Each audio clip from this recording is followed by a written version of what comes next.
Assalamualaikum warahmatullahi wabarakatuh. Perkenalkan, saya Sri Wahyuni Wulandari dari Universitas Mercu Buana dengan nomor induk mahasiswa 432201101000, Fakultas Ekonomi dan Bisnis, Prodi S1 Akuntansi. Di sini saya akan menjelaskan tentang akuntansi imbalan kerja dari mata kuliah Akuntansi Keuangan Menengah 2. Berikut adalah penjelasan dari perlakuan akuntansi atas imbalan kerja. Perlakuan akuntansi atas imbalan kerja diatur dalam PSAK 24 atau Revisi 2013 Imbalan Kerja. PSAK 24 Revisi 2013 berlaku untuk pemberian kerja. Berikut adalah penjelasannya. Yang pertama ada imbalan kerja jangka pendek, terdapat gaji, bonus, cuti berimbalan. Yang kedua pesangon. Yang ketiga imbalan pasca kerja atau pensiun dan THT.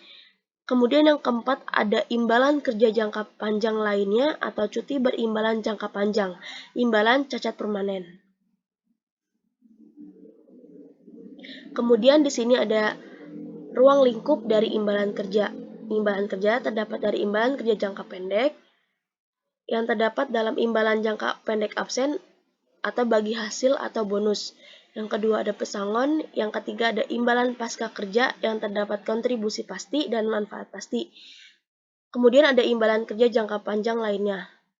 Dan di sini ada manfaat pasti yang terdiri past service cost dan current service cost. Di sini saya akan menjelaskan tentang pengertian dari imbalan kerja.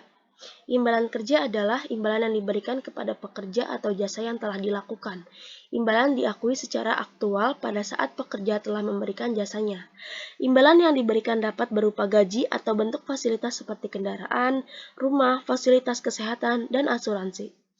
Imbalan pasca kerja manfaat pasti dibahas lebih banyak karena kompleksitas pengaturan program tersebut. SAK etap pada bab 23 menjelaskan secara khusus imbalan kerja. Sedangkan SAK EMKM tidak ada bab khusus yang membahas imbalan kerja. Namun imbalan kerja dijelaskan pada bab pendapatan dan beban. Kemudian di sini ada pengertian tentang imbalan kerja jangka pendek. Imbalan kerja yang diharapkan akan diselesaikan seluruhnya sebelum 12 bulan setelah akhir periode pelaporan saat pekerja memberikan jasanya. Nah, di sini ada beberapa dari imbalan kerja jangka pendek. Yang pertama itu ada gaji atau upah, yang kedua ada bagi laba dan bonus, yang ketiga iuran jaminan sosial, yang keempat cuti berimbalan, kemudian yang kelima adalah imbalan lainnya. Kemudian ada perlakuan akuntansi atas imbalan kerja jangka pendek. Berikut adalah penjelasannya. Tidak memerlukan perhitungan aktuaria dan tidak didiskontokan atau sederhana. Seluruh nilai imbalan yang menjadi hak karyawan diakui sebagai beban, kecuali termasuk dalam biaya produksi, persediaan, atau perolehan aset tetap maka harus dikapitalisasi sesuai ketentuan pada PSAK 14. Revisi 2008 persediaan dan PSAK 16 2011 aset tetap.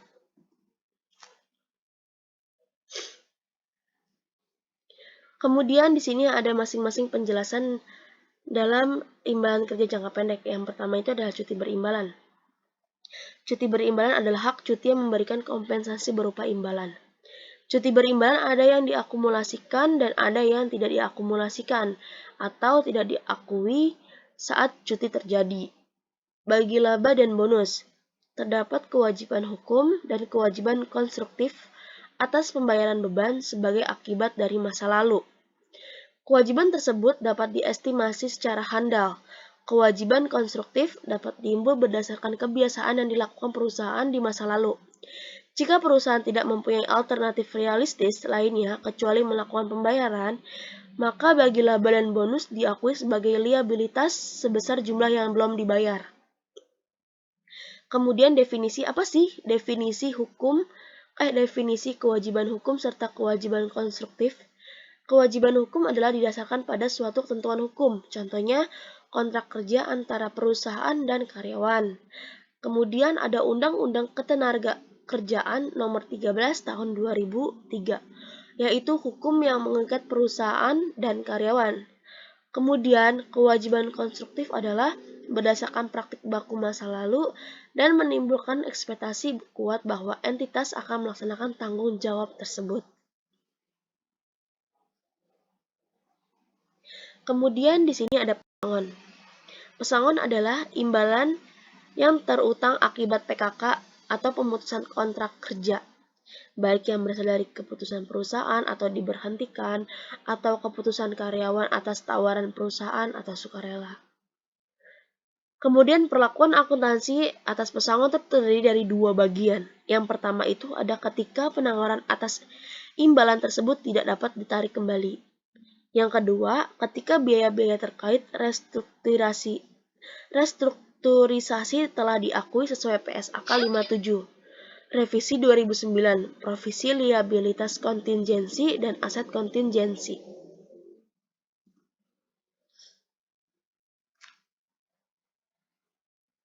Kemudian ada imbalan kerja pasca kerja. Imbalan pasca kerja sering disebut dengan nama pensiun. Imbalan kerja yang disediakan perusahaan atau selain pesangon dan akan diberikan kepada pekerja setelah menyelesaikan masa kerjanya. Berdasarkan Undang-Undang Nomor 11 Tahun 1992 tentang dana pensiun, program imbalan pasca kerja harus dikelola oleh entitas terpisah yang disebut dana pensiun. Perusahaan hanya menyediakan dana berupa iuran kepada dana pensiun, sedangkan imbalan kepada karyawan yang telah pensiun akan dibayarkan oleh dana pensiun.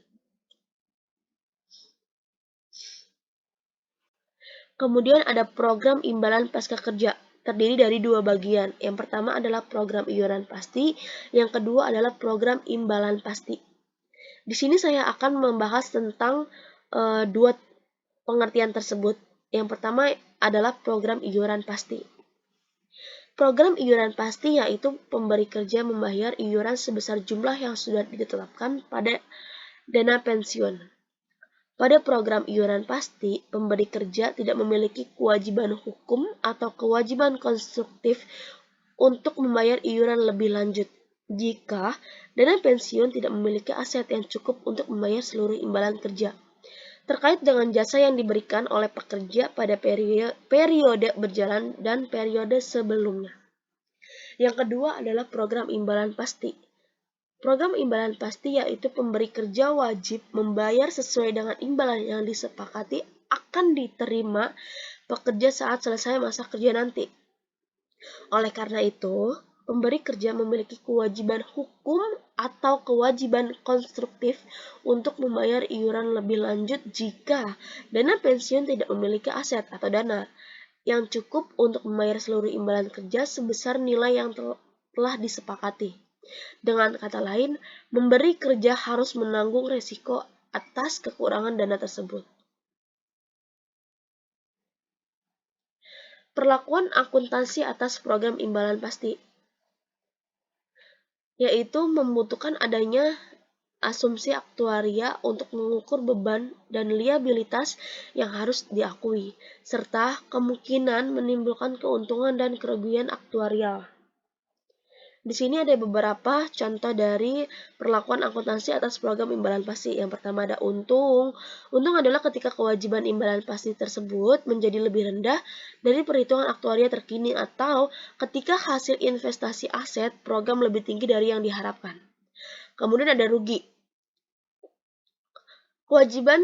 Ketika kewajiban imbalan pasti menjadi lebih tinggi dari perhitungan aktuaria terkini dan ketika hasil investasi aset program lebih tinggi dari yang diharapkan juga.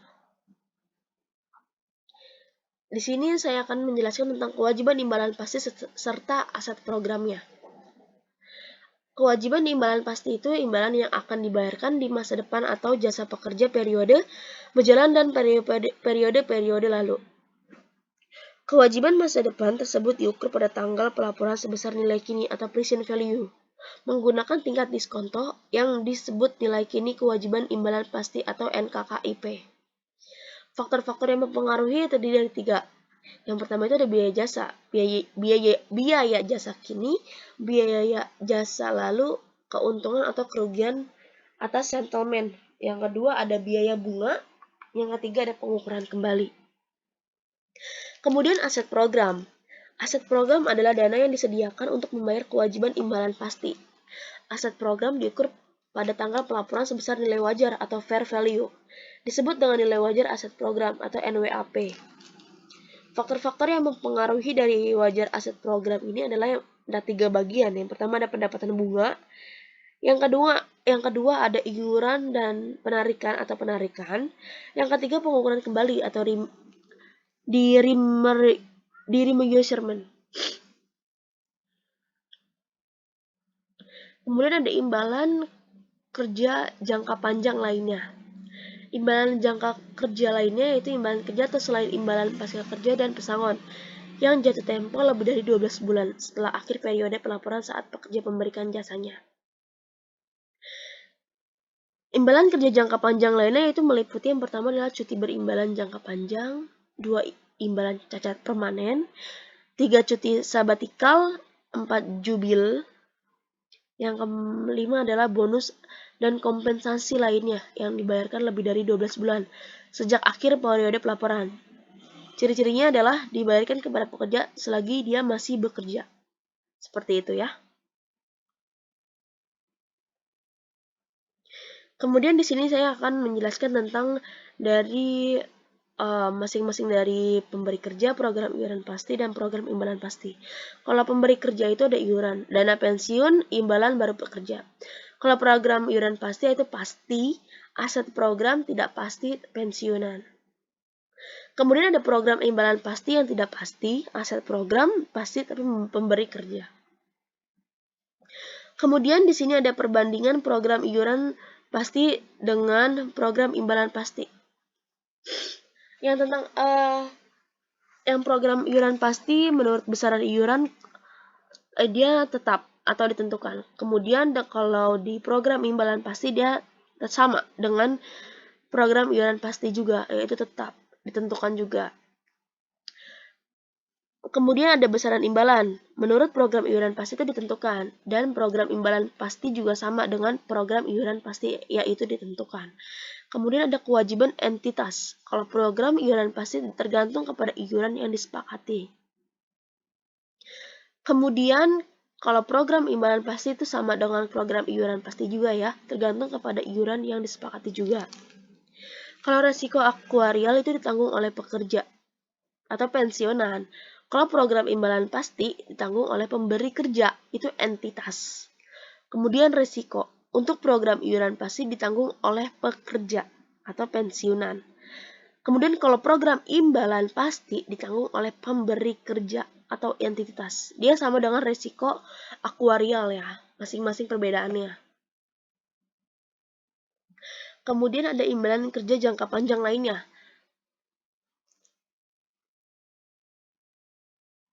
Imbalan kerja itu selain imbalan pasca kerja dan pesangonan jatuh tempo dari 12 bulan setelah akhir periode pelaporan saat pekerja memberikan jasa. Imbalan kerja jangka panjang lainnya meliputi cuti berimbalan jangka panjang, imbalan cacat permanen, cuti sabatikal, jubil, bonus, dan kompensasi lainnya yang dibayarkan lebih dari 12 bulan sejak akhir periode pelaporan. Ciri-cirinya dibayarkan kepada pekerja selagi masih bekerja.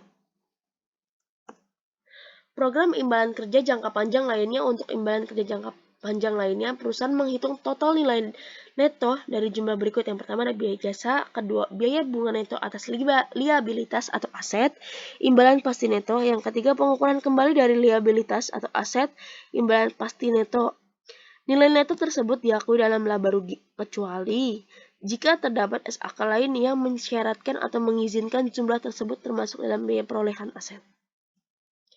Thank you yang sudah mau menyaksikan atau yang sudah memperhatikan presentasi saya. Kurang lebihnya mohon maaf. Wabillahi taufiq wal hidayah. Wassalamualaikum warahmatullahi wabarakatuh.